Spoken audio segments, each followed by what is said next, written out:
Eventually, businesses started opening their doors and allowing us to go back inside.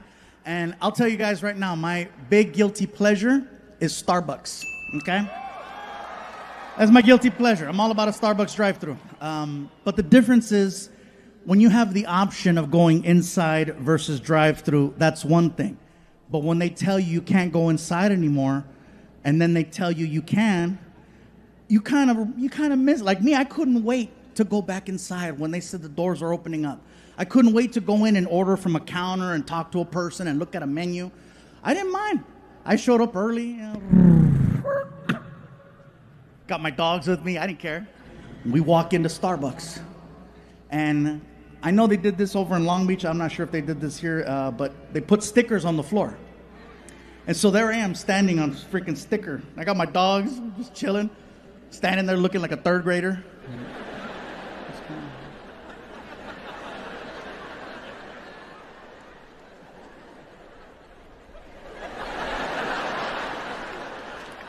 We're just chilling, waiting. And some lady behind me notices that I'm holding two dogs. She clearly had an issue with the fact that I was holding two dogs. And instead of saying, pardon me, excuse me, hey there, hi, hola, she does the whole, I'm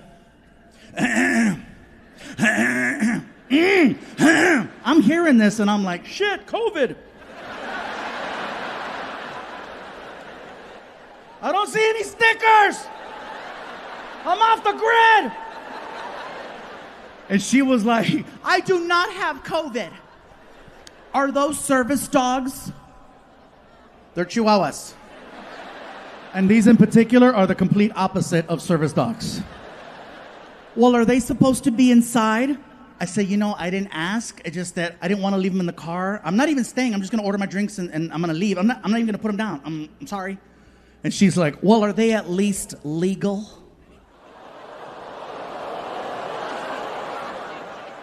You're gonna ask a Mexican if his dogs are legal? Fortunately, next in line, thank God. So I get to the front, and now I'm worried because the lady has me thinking in the back of my head that I'm doing something bad, that I'm about to get scolded or kicked out. So I'm trying not to make eye contact with the guy. So I'm just looking at the menu, and I hear him, dogs. Oh, hi, bro. Sorry about that. Sorry. I know. They're adorable. What are their names? Oh, well, this is Vinny. This is Risa. They're so cute. Oh, thank you. And then here comes another barista, and she's like, I see dogs. I'm sorry. They're adorable. What are their names? I said, oh, well, this is Vinny. This is Risa. They're too cute. Well, thank you. So I placed my order. And then the girl barista, she goes, yes? I gotta tell you something about your dogs, right? I know, I'm sorry, I just didn't want to leave them in the car. What are the little ones gonna have?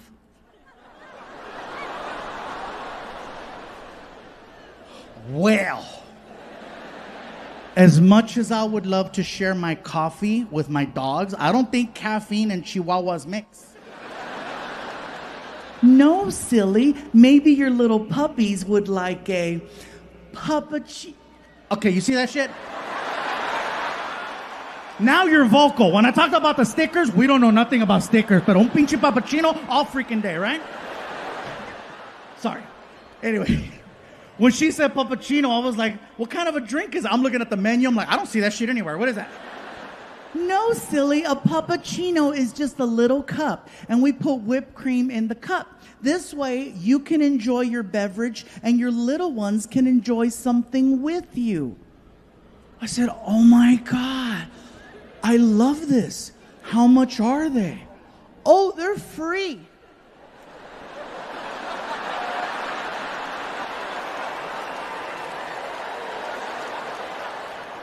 Tell me more. You have two little puppies, so you get 2 free puppuccinos. Oh my God. Can I have a third one? Oh, is there another little puppy we're missing? This one. I was so excited. I told her, I said, do you understand how happy you just made me with this whole puppuccino thing? Oh, yeah. They let it be known that if anyone ever shows up with a dog, always offer them a puppuccino on the house. So it's cool that I walked in with my dogs. Oh, yeah, they're welcome anytime.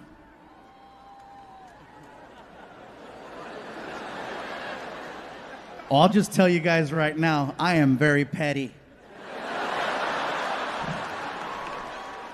I am so petty. I was like, can you say that louder? Your puppies are welcome anytime. I'm not gonna lie, I felt a little bit like Canelo.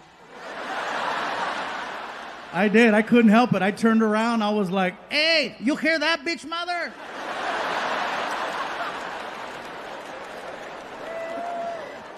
I was there the night Fluffy got fired. I go home to find out that someone broke into my house.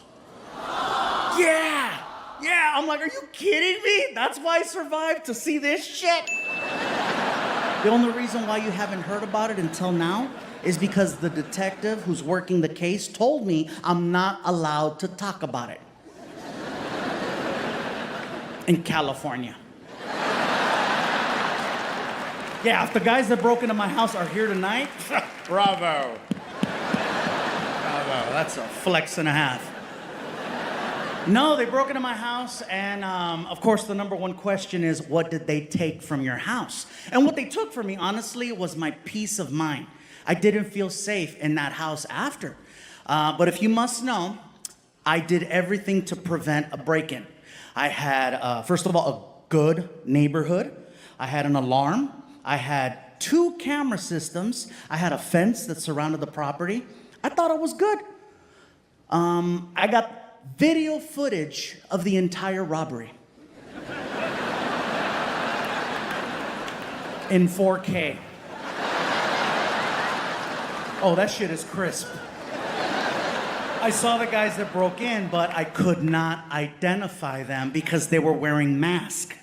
All I can tell you about the 2 guys that broke into my house is that they were 20 years old.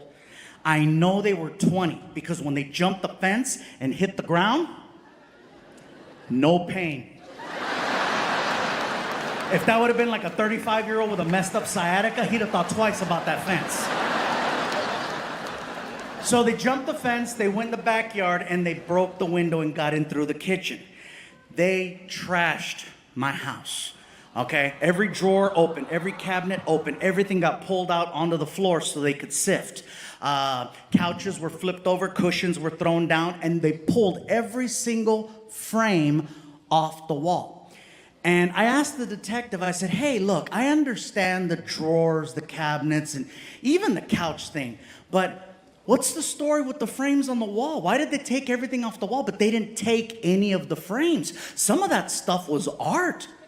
Mr. Iglesias, you have to understand something about these people that broke into your home. They were not looking for photos or art. They were actually looking for a safe.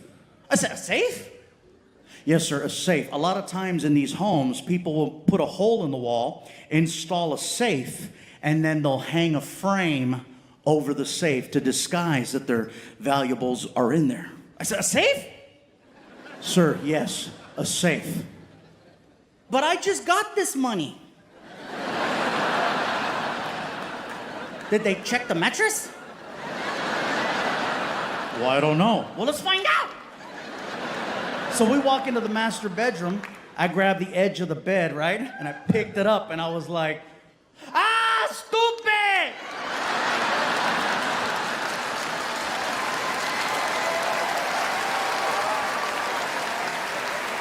It's all here! Oh my God, these guys had no idea they were robbing somebody more ghetto than them. So at the end of it, they only got a couple of little trinkets from the drawers. And that's pretty much it. They made a mess of the house. They didn't get any of the money. I'll tell you what they did get.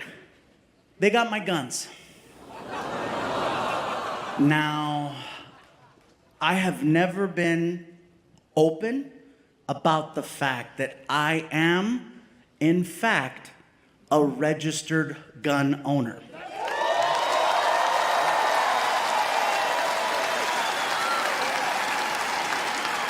Relax, Florida.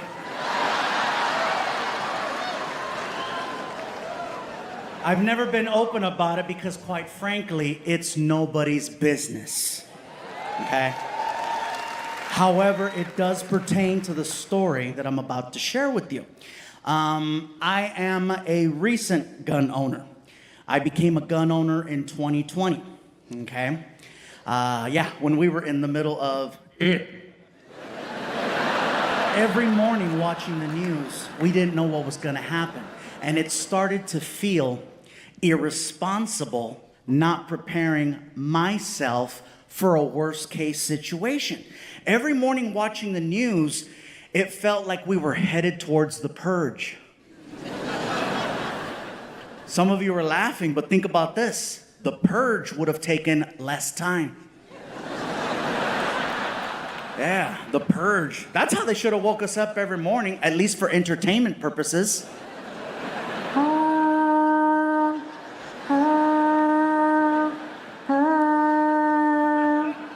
I'd like to thank you for your participation in the pandemic. The local time is 7:45 a.m.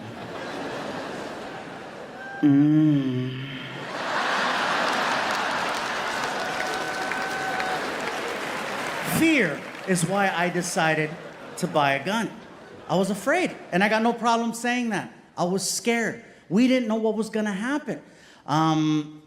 It's only for protection. I don't hunt. I don't wanna hunt. I don't need to hunt. I know where there's 3 Chick-fil-A's. I'm good. I don't go out on the weekends, pull! There's no crank, crank, crank, crank, crank, crank, crank. I still own a Nintendo. I don't need that shit. Fear is the only reason why I decided to buy a gun. So next thing you know, I wound up at this sporting goods store right by my house. I walk in there, and this place is packed full of people that normally would not have been open to the idea of owning a gun. But they felt like me. They were scared. And rightfully so. I kept hearing the same conversation over and over and over. I kept hearing this. I would rather have a gun and not need it than need it and not have it.